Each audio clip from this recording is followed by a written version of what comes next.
dhaggeeffattoota keenya agartummaa qophii keenyatti nu waliin turaa isiniin jecha kallattumaan gara keessummoota kiyyaa guyyaa har'aatti isin dabarsaa. Keessummoonni kiyyaa rogeessa Oromoo Jamaal Alii akkasumas Mastar Hasan Haimuu warra Minnesota baga nagaan dhuftan. Baga nagaan nu eedan asfaare. Baga nagaan nu eedan fayyaa harkadha. Hayyul faadha nus galatooma isiniin jennaan egaan kallattiidhumaan gara marii keenyatti isin dabarsaa. Mariin keenya guyyaa har'aa kan irratti xiyyeeffatu gidduu kana shira bilxiginnaan yookaan paartiin bilxiginnaa jedhamu Harargee keessatti xaxaa jiru akkasumas haala waliigalaa mootummaan bari hojii mootummaa yookaan aangoon mootummaa raawwachuu walqabatee haala mootummaan humnaan aangoo dheereffachaa jiru irratti xiyyeeffannee kan mareenu ta'a. Egaan mee jalqaba irratti haala keessumaa karaa Harargee keessatti yeroo dhiyoodha asitti keessumaa ajjeechaa Hacaaluutiin walqabatee marsaawwan adda addaa keessatti qeerroon labsii adda addaa labsuudhaan qabsoo gaggeessaa ture. Qabsoon kun immoo keessumaa karaa Harargee keessatti hedduu jabaachuudhaan hedduu mootummaa kana kan raasaa ture keessaa kan Harargee hedduu adda durummaadhaan maqaa dha'uun ni danda'ama keessumaa immoo karaa dubartootaatiin. Kanaan walqabachuudhaan gidduu kana mootummaan duraanii kan jennu yookaan mootummaa bilxiginnaa kun Harargee keessatti uummata sossobuuf yaalaa jiraachuutu jira. Mee akkuma waliigalaatti haala shira yeroo ammaa kana mootummaan duraanii bilxiginnaan shira Harargee keessatti xaxaa jiru kana haala sochii Harargee keessatti deemsisaa jiran kana akkamiin hordofaa jirtu Jamaal?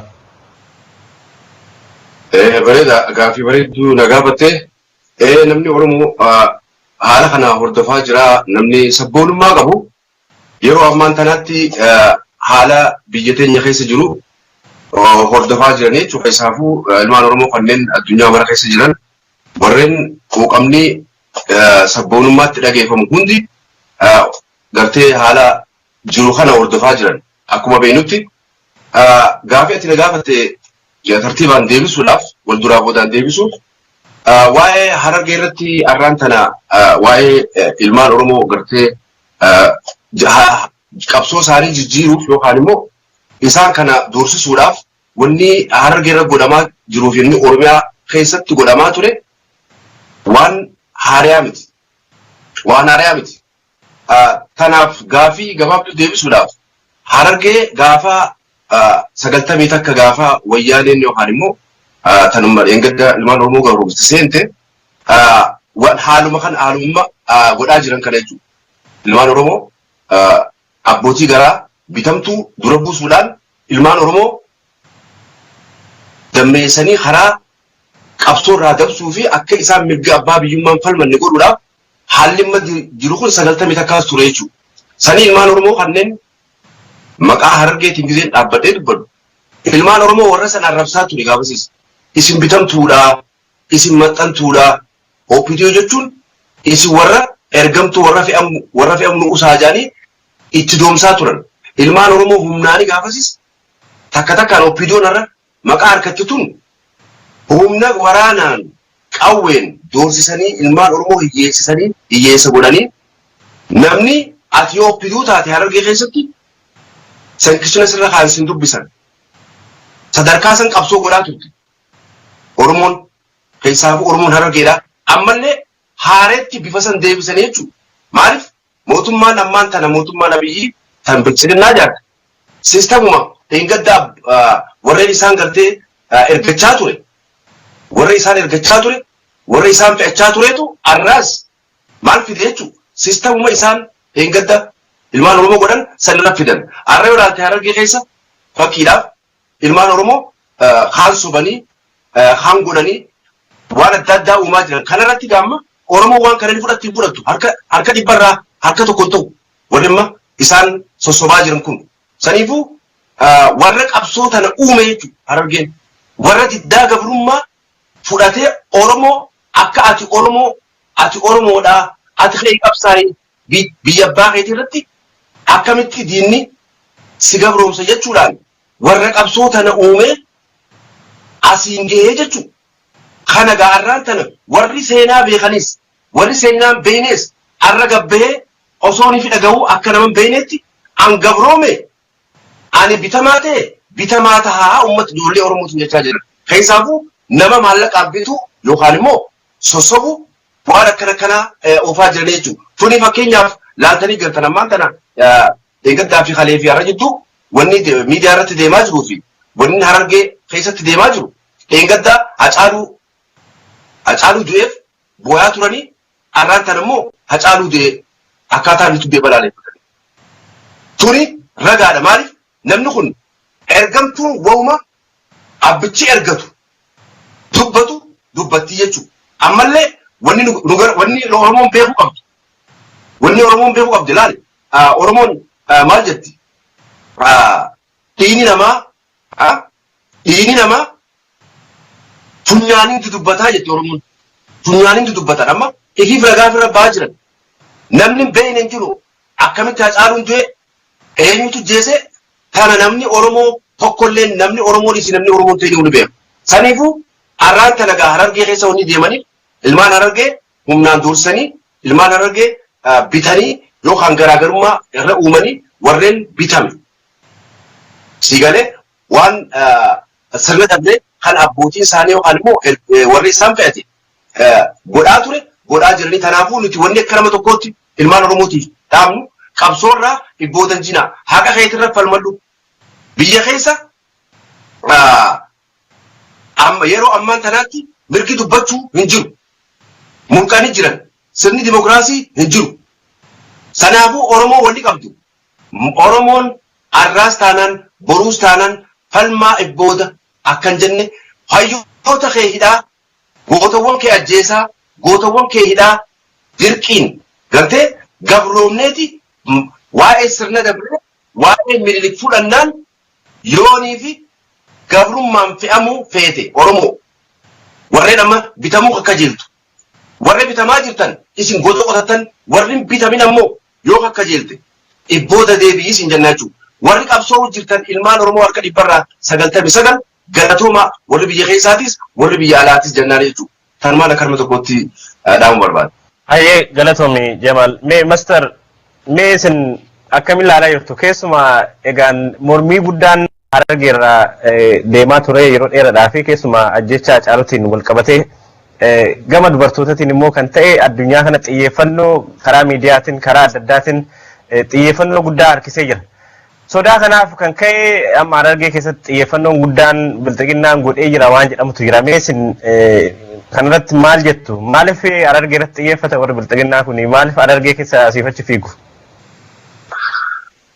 Fayyaa ta'e jaalatayyaa durarratti waan dhagamu tokko ibsuu barbaada waa'ee obbo Jawaar. Jawaar ummata Oromoo bal'aa fi Rabbi amaneetiin galaa jee gaafa galu. Har'a ummata Oromootii fi Rabbi amanee galeetii humna dhabaan qabsoo karaa nagayaatti amanuu isaatiin qaallitti mudatee irratti dhaadatamaa jira. Kaan qaallitti galchine jaame. Kun hedduu nagaddisiisa akka nama Oromootti heddumminni keenya ka guyyaa irraa fayyadiin maali waan jedhu gaafii keessan duraa galchee gaafii tana kaayachuun fadhi. Ummanni Harargee gaafa Koloneel Abiyyi fi Lammaan dhaqan kana dura gaafii isaan gaafatee ture. Yeroo dhuftan Lammaa Jawaar nuufi daakottaa jedhanii Jawaariitu isin jala nu qabee. Gaafii ummanni Harargee gaafa dabare bira haasisan osoo hin deebisin Shimallis Faan dhaqan irrallee tuffii ummata kanaaf qaban akka keeyyattan. So gaafii ummanni Harargee gaafate Koloneel Abiyyi fi Dr. Lammaa namni isinii wajjin wal nu taasisee iddoo teenya jiru Jawaar Mahaammadi isa fi daakottaa jedhaniin gaafa dabre. Har'a osoo isaan fuudhiin dhaqe Shimallis si galte kuni tuffii ummata saniif qabu jechuudha. Gaafii ummata sanii deebisuu dadhabu. Because isaan mootummaa miti kan mootummaa sana expire ta'e jedhu.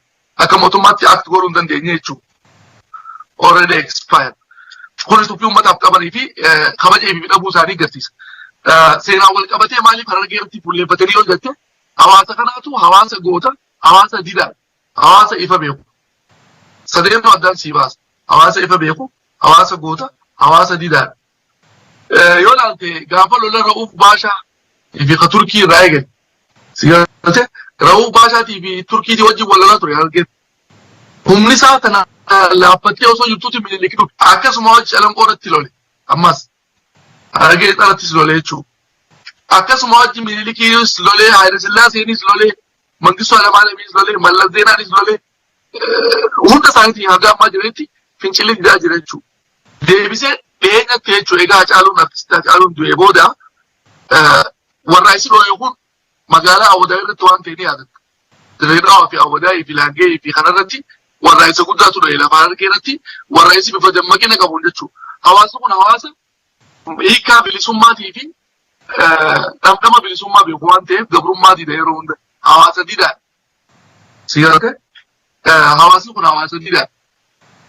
Because durumarraa qaroominni yeroo Itoophiyaa dhufu gaafa miilli Itoophiyaa ijaarus gama bahaa kanan dhufe qaroominni. So hawaasa miidiyaa afaan adda addaa dhageeffatee waan dimokiraasiin bilisummaan taate addunyaarraa dhagayaa ture. Zamana Dargiitii fi zamana Haile Sillaasee zamana afaan Oromootii fi qabsojaan zamana Haile Sillaasee uummanni Harargee afaan Arabaatiin afaan adda addaatiin reediyoo biyya addunyaa dhageeffachaa ture. Yeroo isaan reediyoo Itoophiyaa dhaamsan reediyoo biyya addaa dhageeffachuu ture. Hawaasa informationa qabu, hawaasa didaa, hawaasa dhamdhama dimokiraasiitii fi bilisummaa beeku waan ta'e. Kanaaf qabsoo yeroo hundaa fuulleeffattee fillee expire eega taaneefu waan kanarraa ka damdamachuu dandeenyu yoo hawaasa kana qabannee waan jiru. Hawaasni kun immoo akkuma reefu hundana hayyuun keenya Jamaal ibsee hawaasni kun OPDO akka najisaatti ilaala akka saree masgiida seente. Nin fudhatu durumarraa. Yeroo ati moonni hooggansa keessatti ilmaan Harargee boodatti hafaniif mootummaa humna waraanaa keessatti haa ta'u hooggansa ministeerota haa ta'u hunda keessatti wanni mul'atanii waan hin fudhatinii fi ni didan sirna OPDO kana didaa waan ta'e. Yoo ati fudhattellee hawaasni neglect waan si godhuuf addatti waan firaasi baasuuf kana tokkoffaa wanni ibsuu barbaada. Ulfaadha. Mee egaan Jamaal gara keessanitti dhufa keessumaa haalli mootummaan duraanii kun biltiginnaa jennuun egaa mootummaa duraanii kan jennuu fi barri hojii mootummaa heeratti seerattis akka heerattis raawwatee jira kana uummanni bareechee beeka. Labsii qeerootti wal qabatee haalli Harargee keessa ture maal fakkaata ture? Dhugumaan ajjeechan yeroo sana ture, hidhaan yeroo sana ture, uummanni irraanfateeti har'a moo mootummaa kanatti irraanfate jechuun danda'ama. Har'a haala adda addaatiin sochii adda addaa Harargee keessatti taasisaa jiru maqaa piroojeektiitiin maqaa leenjitiin kana uummanni keenya illee akkamiin ofirraa ittisuu qaba haalli ijoollee maal fakkaatame kanarratti ergaan isin mataa dabarsitan maal fakkaata keessumaa ajjeechan ture hidhaan ture dhagaa ammaatti uummanni lakkoofsa hedduutti hidhamee ture namoonni dirree irratti ajjeefamaa turan ji'a 2 ji'a 3 guunne bilxiginnaa kana dagateetti amma Harargee keessa yeroo socho'u kana uummanni akkamitti ilaaluu qaba?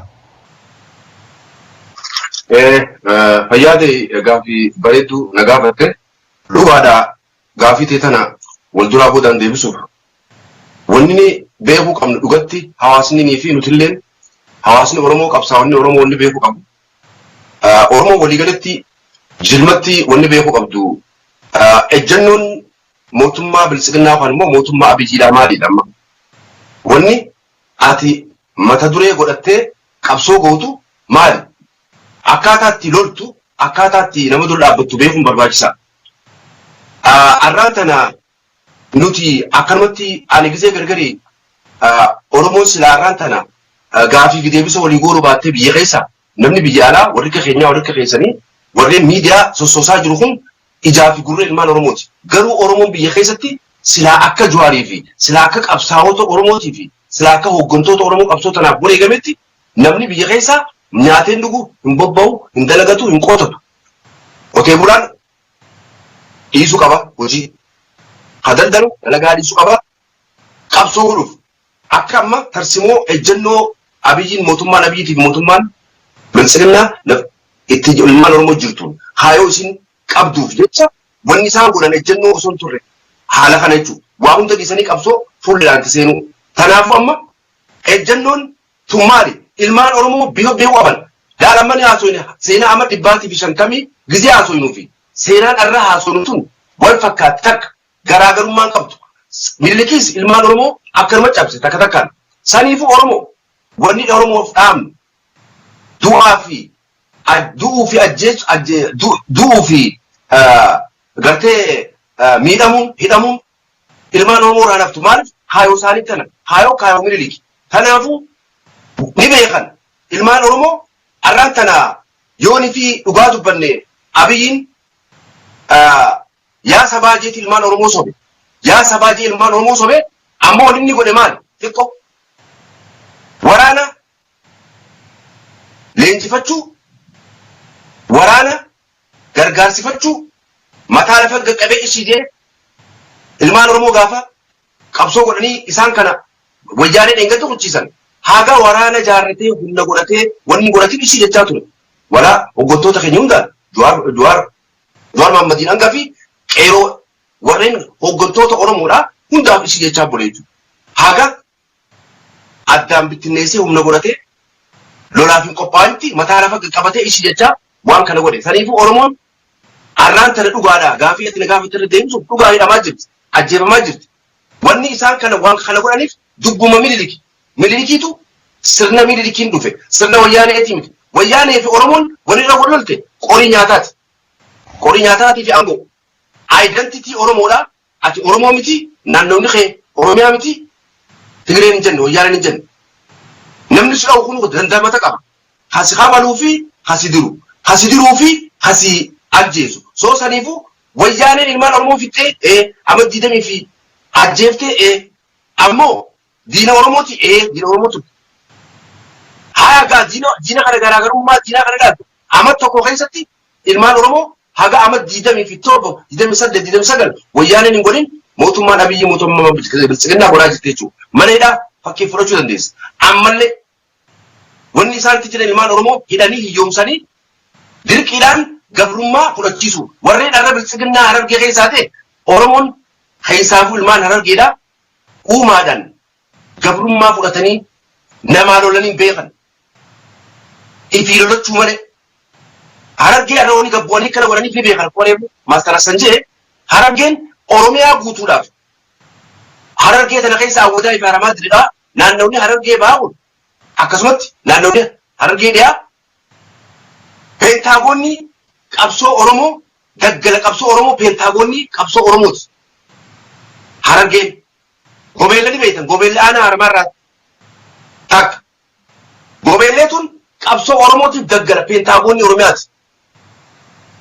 Akkasumatti carcarcirroo naannawa nama qilxuutti du'e bikka isaan gola horatti gaggeeffachaa turan jechuudha. Wanni Oromoon Harargeedhaa gizee hunda gabrummaan fudhannee fi dura dhaabbattuuf loltuufis seenaa tana beeyti jechuudha. Seenaa warra Minilik dura dhaabbatee akka mucee amma mucee akka yaayyaa Alii Siree gootawwan kun Minilik dura dhaabbatanii gabrummaa didanii dhumanii Oromummaa kanaa fi Oromiyaa nu hambisanii kutan. Akkasi gabbuu himaas akka Odaay Galmoo Hormoosoo akka Bakar Waaree gootawwan keenya kun calii calankootti lolli calii calankoo kun maal si garsiisa? Oromoon Harargeetii fi Oromoon hundi akkas ta'uu qabdi. Warri akkasiitti ni jira. Amma fakkeenyaaf dhugaa harmuun aanolee akka lola walloo akkasumatti kutaa hunda keessa jira. Shawaa akka tufaa bunaa akkasumatti warreen sabboontonni qabsoo godhaa turan Wallagga keessaas Nageellee Booranaatis sabboontonni qabsoo godhaa turan walirra ukkaamamanii jiran malee ni jiranii jechuudha. Heddumminaan ammoo warri qabsoon isaanii tun fincila diddaa gabrummaa baasanii Minilik dura dhaabbatanii qabsoo tana godhutti beekame akkuma ifatti agarru kanaa jechuudha. Aadaa abaaboo isaanii irraa dhaalanii jechuudha. Waa'ee Harargee irraa gudubbannu. Waa'ee Harargee gudubbannu. Joollummaa irraa wanni nuti barre maali? Abaluun Oromiyaa Oromoo qabsoo godhuu kutee beekna. Naannoo gobeellee sadi kutaa daggala seenee gaafa Dargiitii fi gaafa Hayila Sillaaseetis akkasi guddatte. Yoo akkasi guddatte ni beekta qabsoo sanii fi diddaa gabrummaa fudhachuun itti jabduudha jechuudha. Mata murattiin. Kanaafuu gaa Oromoon arraan tana dubbii Miniliksan yaadattee Abiyyi fudhachuu dhabuu mootummaa Abiyyi balaaleffachuu dhabuu balaaleffachuu diina fudhachuu maaliif dubbii Minilikiin deema waan takka wanni asirratti ilmaan Oromoo kan addunyaa mara jirtan beekuu qabda. Abiyyi haga tokko ilmaan Oromoo sossobuudhaan ilmaan Oromoo ofirra kaaya jechuudha. Ilmaan Oromoo ofirra kaaya. Gaafa Minisootaa dhufan Abiyyii fi Lammaan ilmaan Oromootiitu isaan kana qeebale asittis. Ni sobaman. Ilmaan Oromoo sobamuun warreen arra isaan sadasi qeebale tokkollee irra deeggaru haga tokko malee. Ammoo biltsiginnaan warreen biltsiginnaa ta'an warreen Oromoo ta'anii warri Oromoo ta'een humaa duraanuu Oromoo miti. Warri Oromoo taatee biltsiginnaa taatee ilmaan Oromoo biyya keessaa hiisisuu fi an gabbari jettu ni jirtaa jechuudha. Waan tanarraa taa'ii yoo taa'u baatte ammoo warri karaa jirtan hafaa jennaan. Saniifuu ilmaan Oromoo hidhamuun ajjeefamuun haga qabsootti fuututti hin oolamu. Maaliif goonni keenyaa huni hidhame ni du'e Hacaaluun kanaaf du'e wanni du'eef ifa kaleessa arraas boruus diinni keenya nafxanyaadhaa jedhe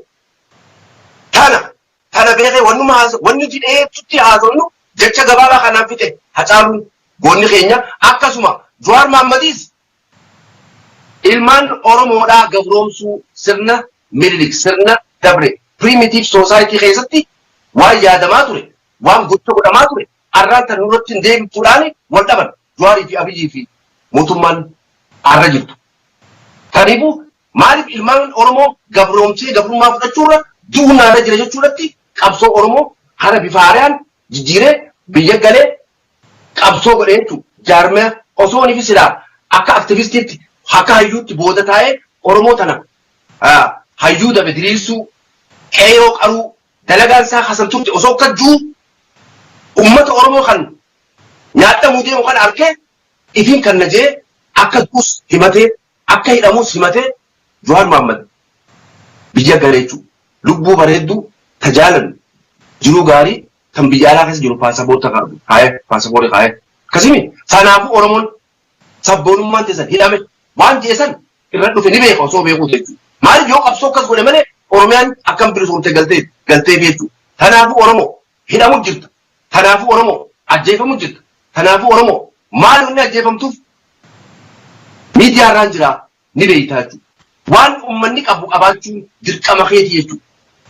Waan uummanni qabu yoo qabaanne boruus haraan keenya sanuma jechuudha. Lachuutuunoo harka mirgaatiin san qabattee harka bitaatiin akka addunyaan itti biyyasiitti fudhatuuf itti bulchitu itti himattu karaa lamaan kanaan qabsoo lachuu ija bitaa ija mirgaa jechuudha. Arfoo kenna akkasitti yoo si qabale qabalu lachuu ija mirgaa deemuu barbaachisaa saniifuu Oromoon hidhamuutti jirti hidhamuu tana qabsootu fidaa warra ajjeesuu deemu warra gabroomsuu deemu hidhaa Oromoon Harargeedhaa hin fudhattu warri fudhachaa jiru warra amma nyaate warra beela obsuu hin dandeenye warra bakkeeffatu warra kaleessaas diina taa ture OPDO'n bifa jijjiirateetuma ODP taatee nafxanyaa taate amma OPDO duraan ODP jaan achi deebi'aniiti nafxanya jijjiiraman amma maqaa Oromootiin deddeemanii waa godhan maaliif ergamtuudha warri amma Harargee keessa deddeemee waa godhu kana maqaa isaanii dha'ullee hin fedhan innaa maaliif gootawwan keenya kaleessa akkasitti waan kanaaf dhumanii isaan kanaan gartee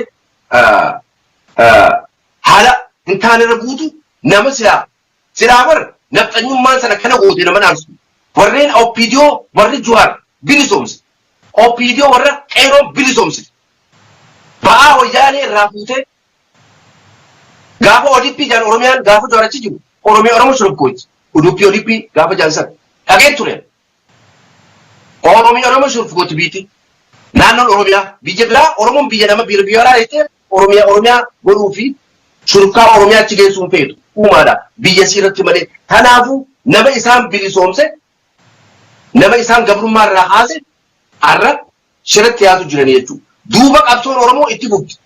Harargeen nama qabsoo fudhatuu miti. Nama seenaa keessatti seenaa babbareedduu tamillee dura dhaabbatti qabdu. Ammallee qabdu. Haawwan keenyaa fi shamarran keenya agarsiisanii jiranii jireen gaddaas. Ammoo meeshaa waraanaatii fi humna waraanaatii fi kanaan itti roorrisaa jira. Saniifuu mirgi dubbachuu waan hin jirreef qabsoote itti fufi hidhamuun ajjeefamuun gootummaadha qabsoon Oromoodha itti fufti Oromiyaan ni bilisoomti kanaafuu waan uummata Oromoo hidhu jiran kanaaf waan takka waan irra siida'uu barbaadu yoon ifi akkasii hidhanii yoon ifi akkasitti ajjeesanii sodaachisanii kana godhan malee hin taaneef yoon ifi maallaqa qarshii kannaniifi tiishartii uffisanii kan isaan hin jaalanne maallaqaan bitanii qarshii 600 humuu fudhadhu deemiitii na faarsi akkuma irra godhan kana yoo akkanan goone dura ni yoomsan ajjeesuu hidhuu qabeenya isaa irraa wanni godhu kan akkuma Tigreen dura godhaa turte Tigreen dhuftee ilaa amata 2-3-4 ilaa haga 1999 Tigreen waan akkan goone namoo fixuu fi akkas godhuu malee amata 10 eega teesse booda إفجار في إقتصادي ما نقول في يا تجراي إسكال لما درس ليلا أقرين ما هذا بيتي تجلوتي شجبني دارويني وانجروف هذا بيتي سمي سونتو بيجبرا توتو قبنا بيتي برا بعد تركتشون قبضو هذا تجراي جارم تو جارم لال تكرين هم نسيتين بيجمي سومستي TPLF TPLF يا وليانن TPLF بيجسي ميسومستي warreen nafxanyaa duris nyaataniitu udaanuu malee biyya isaan jaaranii fi biyya isaan godhan waan agar. Sigale kanaafuu tarraafuu hanganuma qabsoon itti bufti ilmaan Oromoo boodan jiinaa duuti ni jirti immoo qabsootu du'atana hambisaan jaa fayyaa.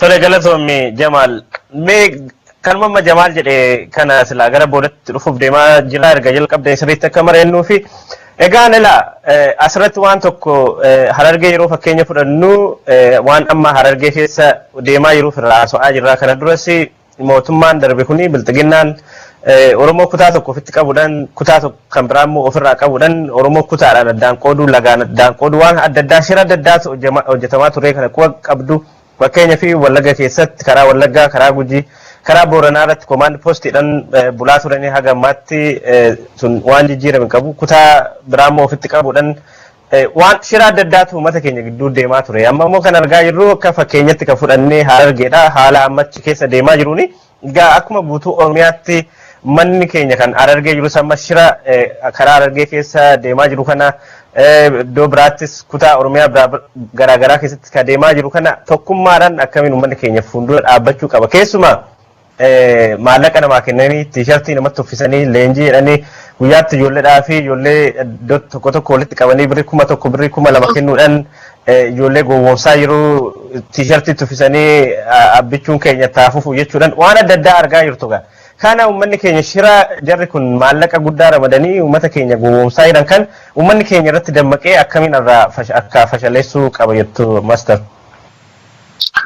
Tole durarratti qeerroo magaalaa Awwadaayii fi qeerroo Haramayaa qindoomina isaan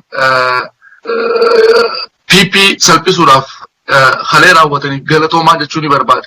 PP'n akka halee takkaa sablatteen beektu Shimallis Abdiisaa sablatee gale qindoomina qeerroon gooteen guyyaa lama dura dhufiinsa isaa dura qeerroodhaaf qarshii 2,500 fi tiishartii kananii ifjala qopheessaa ture akka namni waliin dhufuu karaa nageetii akka hundinuu tartiiboodhaan gaggeeffamu godhuuf yaadanii turan garuu qeerroo mo'uu hin dandeenye qeerroon ni didde qeerroon maal godhan guyyaa Shimallis halee dhufee jechuudha ganama isaa like 4 PM irraa eegalee jechuudha eegalanii alooluu eegalan gandara deemanii fakkeenyaaf direedhaa irratti akkasitti aloolaa turan makiinaan ganda keessa deemanii ijoollee guuraa turan Addeellee irratti akkas godhan, Haramayaa irratti akkas godhan, Awwadaa irratti akkas godhan, Baabbillee irratti akkas godhan. Namarraa jalqabanii ijoollee guuruu eegalan jechuudha. Maaliif diddaa agarsiisa ijoolleen fudhachuu diddee waan kana. Tiishartii uffadhaatii simadhaa waan jedhaniif hin simannu ni balaaleffannaa jettee ijoolleen irmaa wanni mul'ate makiinaa bulchaa godinaatii fi kanneen hundaa'u haalaan irraa waa caafaadha ijoolleen akka reebaa turte viidiyoo fi suuraan sooshaal miidiyaa irra deemaa jira. Siyaasa diddaa agarsiisaa jechuudha. Humna qabdu ganda keessa deemanii reebaa qabaa turan. So kanarra aantee qeerroon Awwadaayii waan qindoominaan gooteef galatoomaa jechuu barbaada. Kanaaf ka'umsi isaanii maal yoo ta'e fakkeenyaaf Awwadaayii kana yoo fudhatte magaalaa Oromoon itti ijaarrate. Wanni sabboonummaa yeroo hunda chillarisu. Ikonoomikaalis wanni guddoo ta'eef. Bara kaleessa Awwadaayii irraa jijjiiruu fedhanii. Gaafumaaf illee Awwadaayii irraa bakka magaalaa sanii jijjiirraa jechaa turan. Kalee immoo wanta gabaa jaarraa jaanii dhagaa bu'uuraa kaayu. Engadda qalama dibanii kalee Shimallis akka dhaqee eebbisu godhu. Shimallis mootummaa ekspaarte mootummaa kube hin jiru. Maal eebbisichi dhaqee kanaaf qeerroon diida. Sigalte so tiishartii uffisanii qeerroo jijjiirreechuu osoo hin ta'in isaan wanni walii qabanii mareechisaa turan. Kaadiree isaaniitii fi kaabinee isaaniitii fi milishaa. Qaama sadeen kana sossoosu jiran. Kaadiree kaabinee fi milishaa walii qabanii akka sossoosan jala deemneeti argaa turre sooshaal miidiyaatti maxxansaa turre waan akkanaa deemaa jira hawaasni hin dagamuu jechaan turre hawaasni keenya akkasumatti ba'ee balaaleffate Shimallis Abdiisaa sablatee gale naannoo Harargee irraa maaliif mariin inni addeelee wantara godhee fi awadaira godhe baabbileerra godhe hundinuu jalaa basalee hanga isaan miidiyaa irraa akka hin fudhanii dabarsu ta'e hawaasni bal'aa wanni quba qabu waan addaati. Hanga karatti baay'anii wacaafaadhaan makiinaa isaanii reebuu sigaltee dafiidhaan keessaa bahuu isaa dhageenye jiru. Kuni even raayyaan ittisaa akka homaa godhuu hin dandeenye humna hawaasaa akka dhaabuu hin dandeenye nutti agarsiisa. Murannoo qeerroo seenyaa nutti mul'ise. Magaalaan san magaalota biraa ta'e kan fakkeenyatti uummata habashaatu dur jaare kattama jaaniiti bakka itti dhuman itti dhaabbatan jechuusaa. Awwadaa immoo Oromomaatu jaarate daas waa'ee sabboonummaan achitti yeroo hunda finiintu qabsoon achirraa dubartootaanis argite haa adeemtu. Oommenni gaafa biyya gadi tumsaa qabee isaaniif godhame awwadaa irratti miliyoona 8 olii guurame magaalaa arjummaa qabdu gootummaa qabdu miira Oromummaatiin dhaabbatte waan taateef. So indoominni ijoolleen haramaatii fi awwadaa godhan hedduu waan nama boonsuu amma haluun isaan naannawa Harargee irra bo'oo fudhan takka maali fiidaa gartee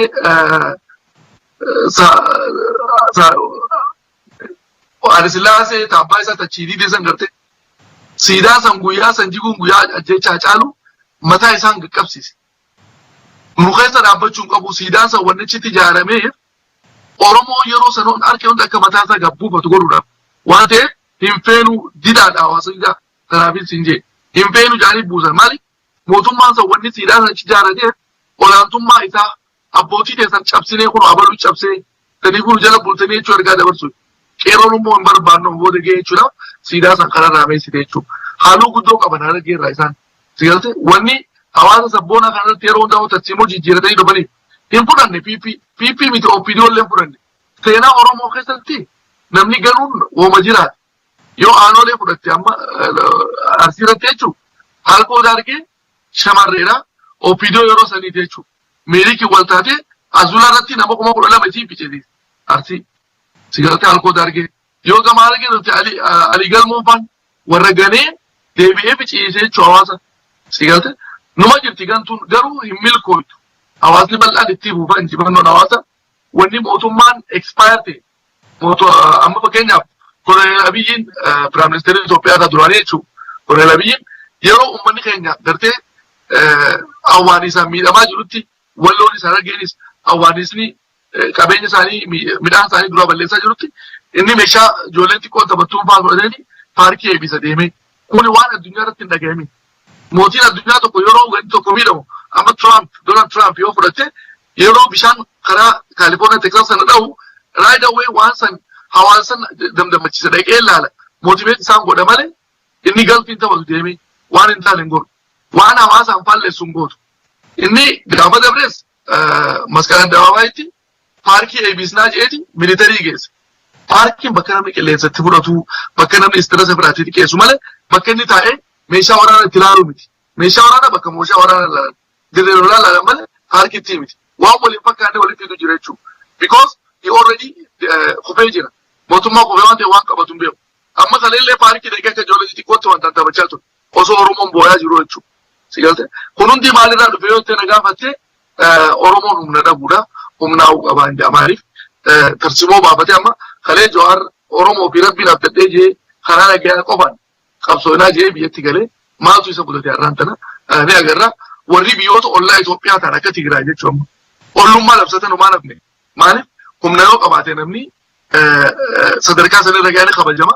Geetaachoo Asaffaa Oromoo kalee miidhaa nagaa Tigraay keessa yeroo ta'u Jawaar sagalee Oromoof ta'uu qofaan har'aan tana qaallitti darbame Shimallis Abdiisaa kaan Rabbiin isinirraa fudhate kaan qaallittiin eenee ergaa jiru. Tuffiin kana caalu hin jiru. Waan mataa dhugaa qabachiise. Harargeen guutuun madooyitee kalee namuu boo'aa ol. Wanni ijoollee wacaafaadhaan akkasitti taafachisee billee tokko sana. Akkamitti tokko qaallittiin eenee tokko waaqayyoon nurraa fudhate caalu ajjeesuusaa nagaa ba'aa jira. Namuu numa du'a lubbuun tiyaasii duuti tasaatis ni duuti. Yeroo oltu lubbuun du'a. Garuu tuffiin jechi tuffii akkasiisan jecha bulchaa hawaasaarraa eegamu miti. Because inni bulchaa waan hin taaneef sadarkaa bulchaatti illee abboota isaa fannuun hin ga'u. Hawaasni keenya maal godhuu qaba waan jirutti immoo ittiin deebi'aa fayyaan ajaa'ibeeru. Mee asumaan itti fufaa gara kan asumaan xumuree bira darba. Keessumaa haala amma jiru kana uummanni keenya akkamiin tokkummaadhaan jara kana fuuldura shira kana fuuldura dhaabbatee shira kanallee fashaleessee tokkummaadhaan qabsoo isaallee akkamitti fufuu qaba. Asumaan xumuree bira dabarra maaster. Okay, tolee fayyaa ta'e. Hawaasa keenya wanni inni godhu maali amma mootummaa wanni jedhan hin jiru. mootummaan biyya bulchu hin jiru already kan uummanni duraan filate expire ta'ee jira.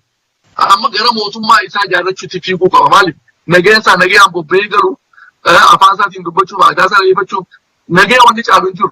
Si galte that's why Oromoon yeroo walitti dhufu nageen wal gaafata hawaasa nageen jaalatu waan ta'eef. Nageen masanuu yeroo wal gaafatu yeroo waliin gaafanne jira.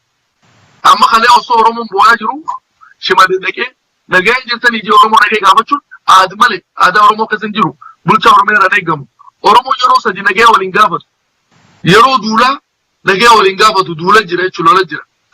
Yeroo namni hongee akka ammaa kana awwaannisni midhaan biiduu jiru kana yeroo hongee nageen gaafatu hongee ni jennee agarra. Yeroo namni sirraatu boo'icha jirtus akkam nagee waliin gaafatu Oromoon yeroo sadeen kana. Hoodallee hin beekan aadaallee hin beekan jechuudha. So nagee isaa kana Oromoo nagee jaalatu kana nagee isaa tiifachuuf wanni inni godhu qofa sadarkaa jalqabaatti ijaaru qaba. Gurmaa qofa sadarkaa gandarraa eegalee ilaa caasaa gubbaatti haareetti ijaaree mootummaa ce'umsaa Oromiyaa ijaarrachuu qaba. Haareetti maal godhuu qaba? Abbaa araddaarraa eegalee akka araddaatti, akka aanaatti, akka godinaatti abbootii gadaa qindeeffatee abbootii amantaa manguddoo biyyaatti wajjin qindaa'ee waliin akkamitti hawaasni kun osoo hin burjaajofne osoo hin saamamne nageenyi hawaasa osoo hin jeeqamne akkamitti mootummaa teenya dhaabbachuu dandeenya waan jirratti dhimmamee irratti hojjechuu qaba kan. Maaliif bikoon mootummaan hin jiru gubbarraa jigee jira. Bishaan gubbarraa jigee uummata gadii kan akka fuudheen dabalee Oromoon jalarraa kaasee ijaaruun dirqama. Uummanni ollaa keenyaa ijaaree jira. Oromoon ijaaruu qaba. Jalarraa aanaarraa araddaarraa godinaan akkasitti abbootii gadaa qabatee abbootii amantaa hundaan wal ijaaree wal dhaga'uu danda'uu qaba dura. Oromoo walitti dhufee wal dhaga'uu danda'uu qaba. Wanni mootummaan nafxanyaa godhaa turte maali? Oromoon akka waliin dhaga'e. Si galte tuulamarraa fuudheeti arsii geessa. Idduutti fuudhee amaana kaaya ammaas nafxanyaa jecha. Si galte so tuulamarraa fuudhee arsii geessee nafxanyaa idduu kaaya. Naannoo hundaa'u akkasitti Oromoo adda muraa ture akka waliin dhageenye godhu. Because Oromoo yoo wal dhaga'e tokkummaa isaa deebisa, nagahee isaa deeffata, biyya isaa eeggata. Kun seenaa jaarraa kudha jaha fayyadamnu jechuudha. Gaafa madda walaabuutti walitti dhufe si galte tokkummaa Oromootii fi Oromiyaa irra jedhuun tana nu qabee asiin nu akka. Sani wanni jeneraalaa Saaminooti geelleen gaafa dabre wanni amata 500 dabre ta'e har'a nutti ta'uu deema ga'ee waywachaa ture. That's why wal marii paartiileen siyaasaa Oromoo yeroo walitti dhuftee mari'attu. Suuraa sana ammallee haqamta kana gammachiisaa. Mootummaa haqan tana PPV hin jiru kunillee waliin dhufanii warreen bilisummaa Oromoo walii kaafaa'oo dhaaboloon waliin dhufanii yeroo akkasitti Oromoo teessee mariidhaaf waliin dhuftu nama gammachiisa. Abiy dhaqeeti Koloneel Abiy waan santii because waliin dhufuun Oromoo dhukkubbii waan itti taatu. Oromoo yoo waliin dhufe nagahee jaalata nagahee irraa mari'ata. Isaan nagaheen fedhan. Hanga nagaheenii Oromiyaa hin jirretti immoo nagaheenii Itoophiyaa jiraachuu hin danda'u. Because Itoophiyaan Oromoo cabsuu irratti ijaaramte. Oromoo cabsitee ijaaramte. Amma Itoophiyaan nagaheenii Oromoo jiraachuu hin danda'u. Oromiyaan yeroo hundaa'u nagaheenii Oromiyaa nagahee addunyaa guutuuti. Nagahee biyya takkaatiif Oromiyaan biyyummaa saccaatuu heddumminni keenya har'aaf nu fayyada. Yeroo simuu adda addaa baafadhaa karaa isin ijaa'e tolaan ta'uu boortaan jechuudha. Karaa isin ijaa'e qabsoon itti bu'uu qaba. Wal jaaruu qabda mootummaan hin jiru akkamitti mootummaa deebisuu dandeenya. Filaan ABC hayyoonni keenyaas baasuu danda'uu qaban. Yoo hogganoota siyaasaa kan ammaan tana harka isaanii jiru qaalitti darbine kajaan kana yoo galaafata. PP yoo isa balleessu ta'e carraa Oromoon qabu maali? Hoggansi Oromoo haram deemuu qaba. Haram deemuu qaba waan jedhu filaana baafachuu danda'uu qaba Oromoon. Caasaa jalqaba filaa gubbatti wal jaarratee wal quba qabaatee kan ABCJ maaltu as aanaa PP kuttee irti Oromoo. Mootummaan Oromiyaa waan jiraanne biyyattiin jiraachuu dandeessu. Arraan tana mootummaan naannoo Tigraay waa hedduudhaan falmaa jira. Mirguma isaa gaafachaa jira. Filmaata godhatee nagahee biyyattii baajata biyyattii waa hundarratti itti murteeffachaa jira. Ati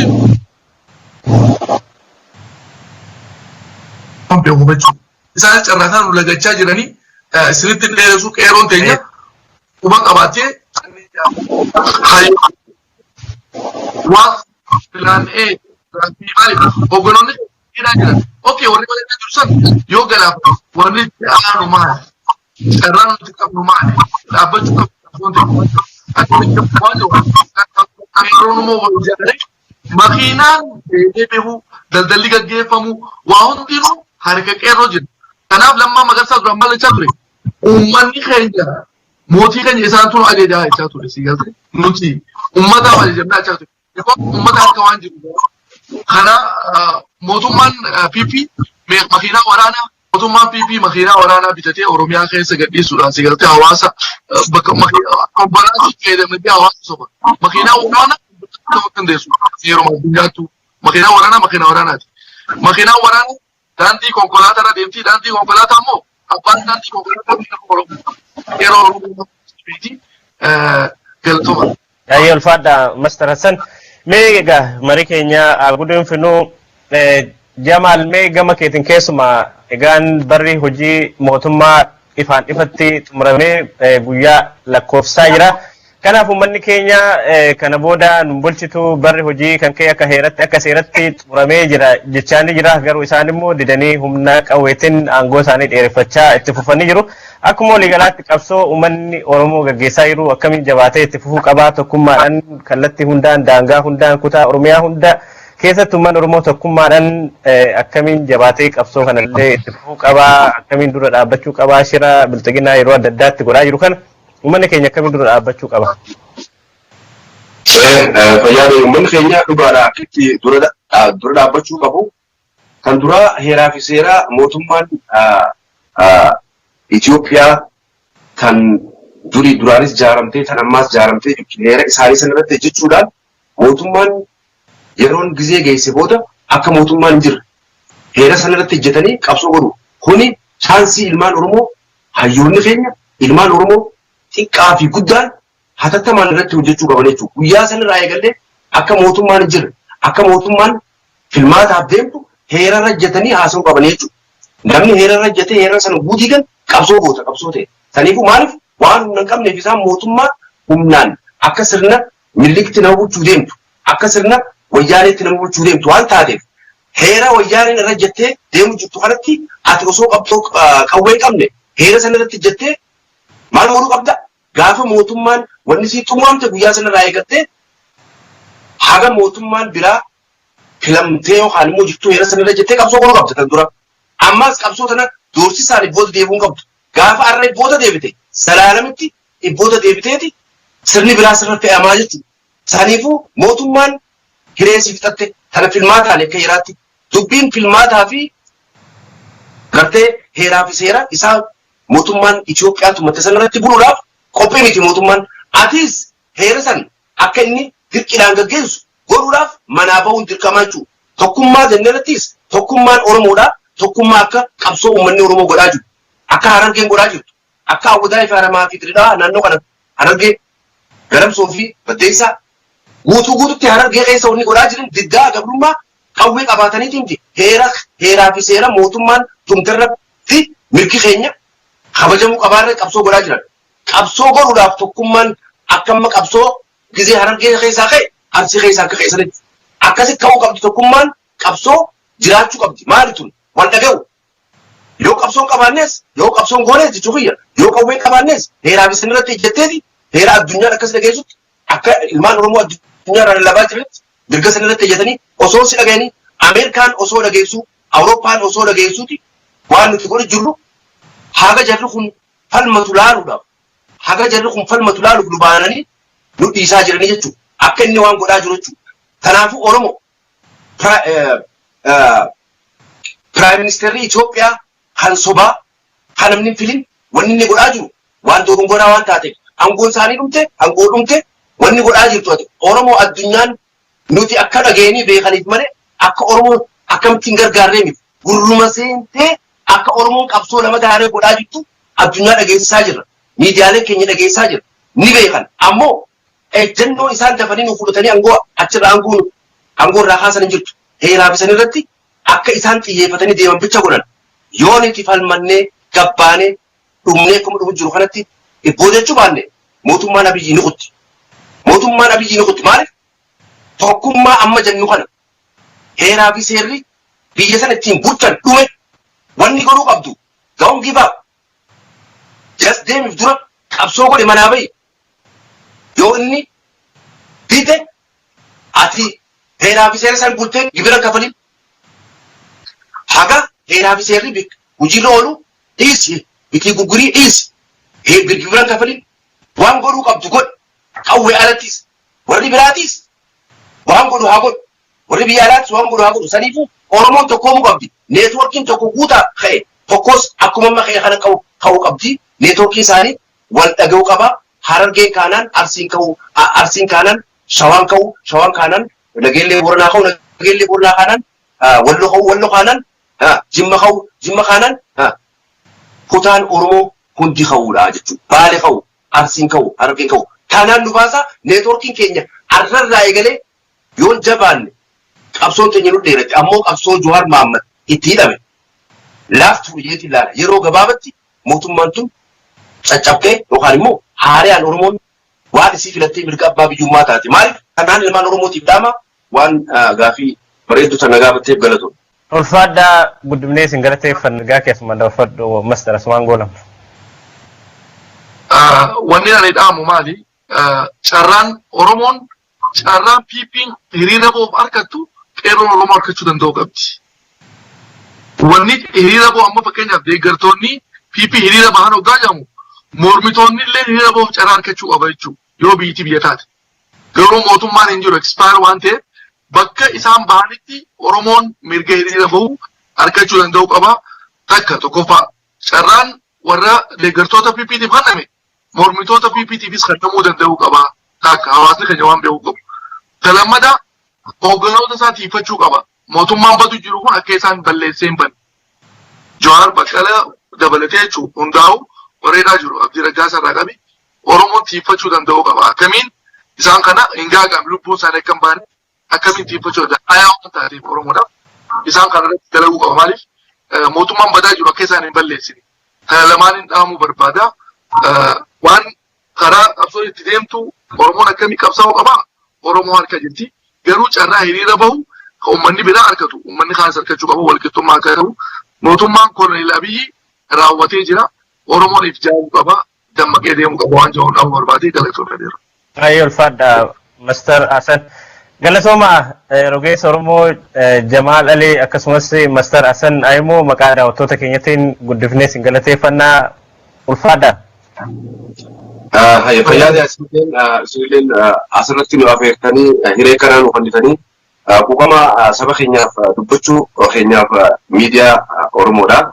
OMN irratti affeeramnee dubbachuu keenyaaf isinillee ogeessa teknikaatii fi atilleen tasfaa'ee galatoomii jabaadhaa fayyaada isin jenna. Ayyee ulfaadha jenna. Hayyeen egaa kabajamtoota daawwattoota keenya turtii gabaabaa Master Hasan Aymoo akkasumas rogeessa Oromoo Jamaal Alii waliin taasifnee asumarratti kan goolamu ta'a. Yeroo biraa immoo sagantaa kan biraatiin deebinee kan wal arginu ta'a. Yeroo gaarii qabaadhaa fayyaa ta'a.